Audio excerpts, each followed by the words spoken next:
Hi guys, welcome back to my channel और मेरा नाम है शिखा।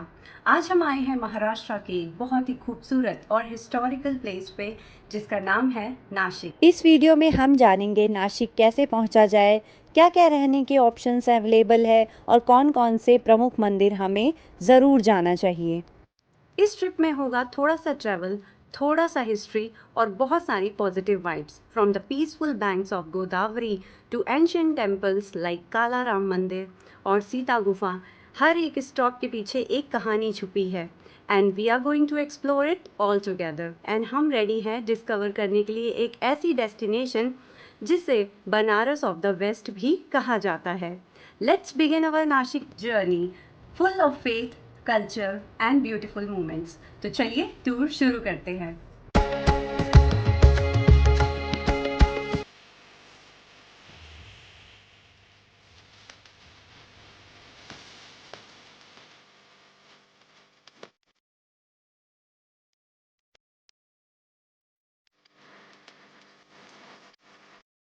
पुणे टू नासिक का डिस्टेंस है 214 किलोमीटर और मुंबई से 188 किलोमीटर। नासिक आप बाय रोड, बाय ट्रेन और बाय एयर आ सकते हैं। अगर आप बाय रोड आ रहे हैं तो Nashik is well connected by road to major cities in Maharashtra and neighbouring states. You can drive to Nashik via the Mumbai-Nashik Expressway NH3 or other connecting roads. Panchwati is a locality within Nashik city and is easily accessible by road. Once you reach Nashik, you can use local transportation to reach Panchwati. और अगर आप by train आ रहे हैं तो Nashik has a railway station called Nashik road railway station. Nashik road railway station से आप higher कर सकते हैं टैक्सी या local bus to reach Panchavati, which is approximately 10 kilometres away.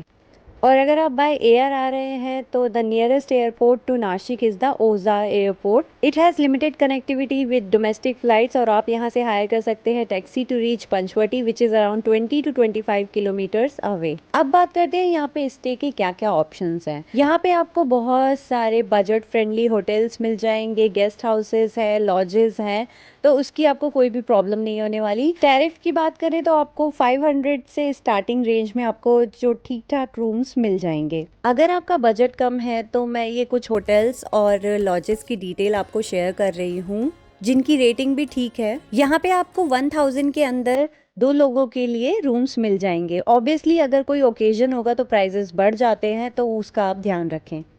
मैंने नासिक के इस होटल में स्टे किया था जो एक 5 स्टार होटल है नासिक का, और इसका रिव्यू मैं नेक्स्ट वीडियो में दूंगी अपने, सो मेरे नेक्स्ट वीडियोस देखना ना भूलें. अभी हम लोग रेडी हो गए हैं और मैं आपको बता दूं ये जो ट्रिप रहेगा ये रहेगा 2 days and 1 night का, और इसमें हम एक्सप्लोर करेंगे रामकुंड, पंचवटी एंड तपोवन. तो चलिए चलते हैं. अभी हम लोग पहुंच गए हैं अपने फर्स्ट डेस्टिनेशन पर जिसका नाम है सीता गुफा, और ये आता है पंचवटी में. सीता गुफा पंचवटी का एक बहुत ही इम्पॉर्टेंट और पॉपुलर हिस्टोरिक स्पॉट है जिसका डायरेक्ट कनेक्शन है रामायण से. यहीं पर भगवान राम, सीता माता और लक्ष्मण जी ने वनवास के दौरान अपना समय बिताया था. पंचवटी का मतलब होता है 5 वट वृक्ष, और यहाँ पे इनको नंबर्स भी दिए गए हैं, आप स्क्रीन पे देख सकते हैं. और इन्हीं 5 वट वृक्ष के बीच में है सीता गुफा, और कहा जाता है कि यही वो जगह है जहाँ से रावण ने सीता माता का हरण किया था. चलिए अब गुफा के अंदर चलते हैं और करते हैं यहाँ के दर्शन. गुफा के अंदर जाने का जो रास्ता है वो कुछ ऐसा है और काफी ज्यादा नैरो है ये. जब आप अंदर जाएंगे तो आपको दर्शन होंगे भगवान राम जी के, सीता माता के और लक्ष्मण जी के. साथ ही एक शिवलिंग भी है जहाँ माता सीता पूजा करती थी. हमने बहुत अच्छे से यहाँ पे दर्शन किए और अप्रॉक्स 2 मिनट्स लगते हैं गुफा को कवर करने में. दर्शन करने के बाद जब आप बाहर आएंगे तो आप जाइए सीता हरण या सीता संसार एग्जीबिशन में. ये जगह सीता गुफा के ऑपोजिट ही है और इसमें आपको देखने को मिलेगा एक विजुअल वॉक थ्रू जहां रामायण के सीता हरण का पूरा सीन लाइफ साइज मॉडल्स के थ्रू दिखाया गया है. मेरे सामने आप देख सकते हैं ये है सीता माता और कैसे साधु के वेश में रावण ने उनका हरण किया था. और ये पीछे कुटी आप देख सकते हैं. अगर आपके साथ किड्स हैं तो ये जगह ज़रूर जाना चाहिए, उनको बताना चाहिए हमारी हिस्ट्री के बारे में, हमारी रामायण के बारे में.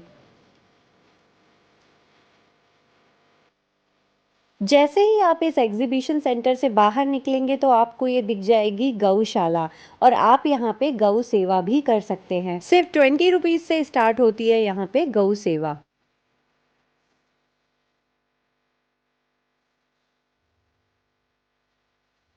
इसके बाद आप आ जाइए गोरे राम मंदिर में, जो कि सीता गुफा के बहुत ही पास में है। ये मंदिर लगभग 200 साल पुराना है और ये प्राचीन गोरे राम मंदिर जो है, इसमें राम जी की, लक्ष्मण जी की और सीता जी की वाइट मार्बल में आपको मूर्ति देखने को मिलेगी, जो कि बहुत ही ब्यूटीफुल लगती है। तो आप इस जगह के दर्शन करने ज़रूर जाएं।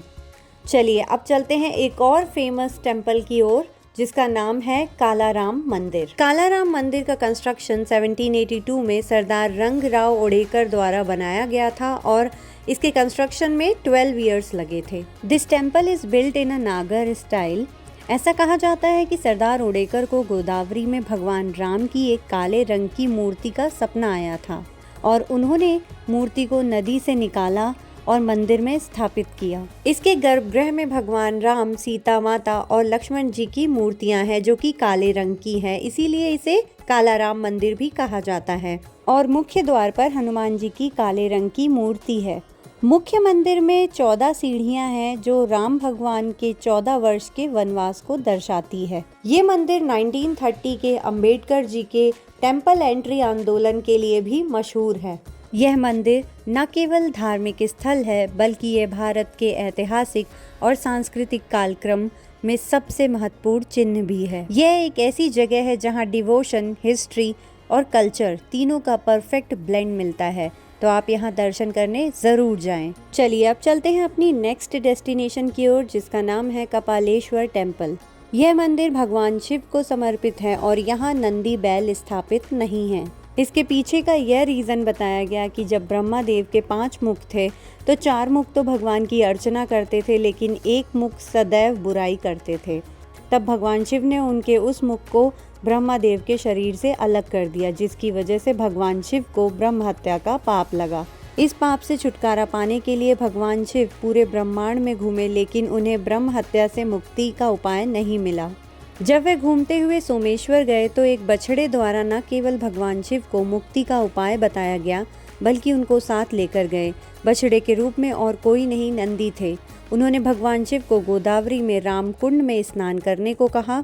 वहां स्नान करते ही भगवान शिव ब्रह्म हत्या के पाप से मुक्त हो सके। नंदी की वजह से भगवान शिव ब्रह्म हत्या के दोष से मुक्त हुए। इसी वजह से भगवान शिव ने उन्हें अपना गुरु माना।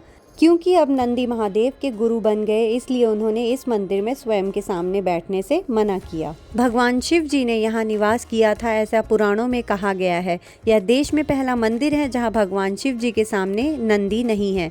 तो यहाँ दर्शन करने ज़रूर जाएं। यहाँ से दर्शन करने के बाद आप आ जाइए श्री कात्या मारुति या लंबे हनुमान मंदिर पंचवटी में। यह नासिक का एक बहुत ही पुराना और पवित्र मंदिर है। इस मंदिर की सबसे बड़ी खासियत है हनुमान जी की कात्या यानी एक पैर उठा हुआ मूर्ति, जिसे तैयारी और वीरता का प्रतीक माना जाता है।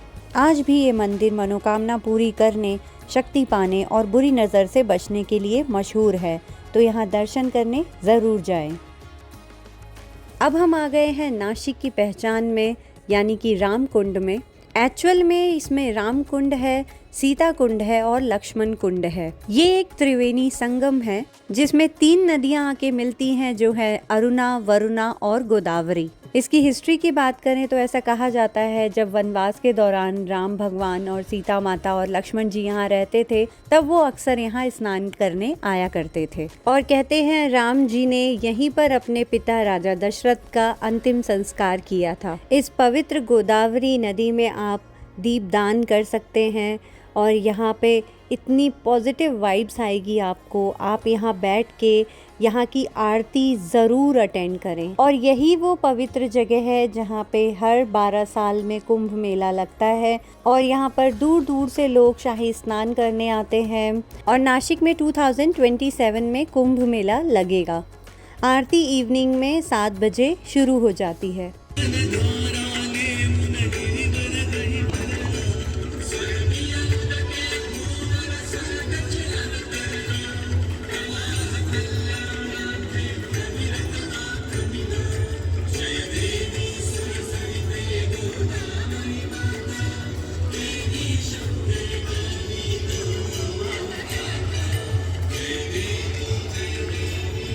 आरती अटेंड करने के बाद हम लोग निकल पड़े अपने होटल की तरफ, क्योंकि रात के 8 बज गए थे और यहाँ पे यूजुअली 9 बजे तक सारे टेम्पल्स बंद हो जाते हैं। तो एक दिन में हमने ये सारी चीज़ें एक्सप्लोर करी। अब मिलती हूँ आपसे कल मॉर्निंग में और हम लोग एक्सप्लोर करेंगे Tapovan. See you in the morning.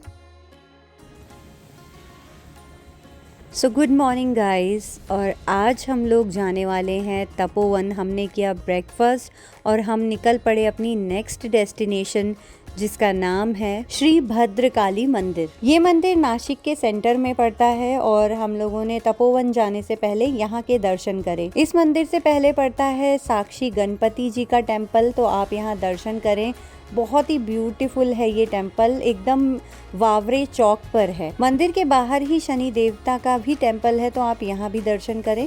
माँ भद्रकाली नासिक की ग्राम देवी हैं, मीन्स गार्जियन गॉडेस, जो शक्ति, प्रोटेक्शन और पॉजिटिविटी का सिंबल है। और आप देख सकते हैं कितनी ब्यूटीफुल मूर्ति है माता की, और ये स्वयंभू है। ये मंदिर देखने में बिल्कुल ऐसा लगता है जैसे घर में बनाया गया है, या फिर महाराष्ट्र में बोलते हैं वाड़ा, तो ये एकदम वाड़ा जैसा लगता है। और इसके अंदर एक स्कूल भी है जहाँ बच्चे संस्कृत पढ़ने आते हैं, और गणपति जी का टेम्पल भी है, तो आप यहाँ भी विजिट करें। यहाँ दर्शन करने के बाद आप आ जाइए अपनी नेक्स्ट डेस्टिनेशन, जिसका नाम है श्री लक्ष्मी नारायण मंदिर तपोवन। और ये टेम्पल डेडिकेटेड है नारायण भगवान और लक्ष्मी माता को। ये मंदिर बहुत ही इम्पॉर्टेंट है, क्योंकि जब कुंभ मेला लगता है तो सारे संत और महंतों के रहने के अरेंजमेंट्स यहीं किए जाते हैं। यहाँ से दर्शन करके जब आप आगे की ओर जाएंगे तो ये है लक्ष्मण रेखा, और लोगों ने बताया कि यही जो नीचे नदी जा रही है, इसी को लक्ष्मण रेखा, यहाँ पे एक पतली सी नाली बन गई है, उसी को लक्ष्मण रेखा बताया जाता है। अब हम पहुंच गए हैं तपोवन के फेमस टेम्पल में, जिसका नाम है श्री लक्ष्मण जी मंदिर। जब आप मंदिर के अंदर एंटर होंगे तो आपको यहाँ पे बहुत सारी छोटी छोटी शॉप्स मिलेंगी, जहाँ से आप पूजा के लिए सामान ले सकते हैं, और खाने के भी थोड़े बहुत छोटे मोटे स्नैक्स के भी ऑप्शंस आपको मिल जाएंगे। यूजुअली आपने हर मंदिर में राम भगवान और सीता माता के साथ लक्ष्मण जी को देखा होगा, लेकिन इस मंदिर में सिर्फ लक्ष्मण जी की अकेले मूर्ति है, और वो भी शेषनाग अवतार में। और यही वो जगह है जहाँ पे श्री लक्ष्मण जी ने रावण की बहन शूर्पणखा का नाक काटा है, इसलिए इस शहर का नाम नासिक पड़ा है। भारत में श्री लक्ष्मण जी का शेष अवतार में एक ही मंदिर है, और यह स्थान पुराना और पवित्र है। हमारे दर्शन बहुत अच्छे से हो गए, क्योंकि हम वीकडेज़ पे आए थे तो रश नहीं था, और दर्शन हमने बहुत आराम से किए। तो आप लोग भी जब तपोवन आए तो इस मंदिर के दर्शन करने ज़रूर आइए। और मंदिर में दर्शन करने के बाद आप इसके सामने ही पड़ता है कपिला गोदावरी संगम, आप यहाँ पर आ जाइए, जहाँ कपिला नदी गोदावरी नदी में मिलती है। और ये जगह महर्षि गौतम और महर्षि कपिल की तपोस्थली मानी जाती है, और यहीं पर कपिल मुनि का आश्रम भी था। ये है गोदावरी रिवर, आप देख सकते हैं कितनी तेजी से यहाँ पे पानी आ रहा है। और ये जो आपको दिख रही है, ये है कपिला नदी, और यहाँ पर होता है दोनों का संगम। आप नीचे जाके दर्शन भी कर सकते हैं और दीपदान भी कर सकते हैं। अब मैं आपको दिखाने जा रही हूँ एक और इम्पॉर्टेंट जगह, जो कि यहीं पर है, और वो है सीता माता का अग्नि कुंड। और आपको जो स्क्रीन पर दिखाई दे रहा है, ये 3 कुंड जो हैं, ये हैं ब्रह्मा, विष्णु, महेश।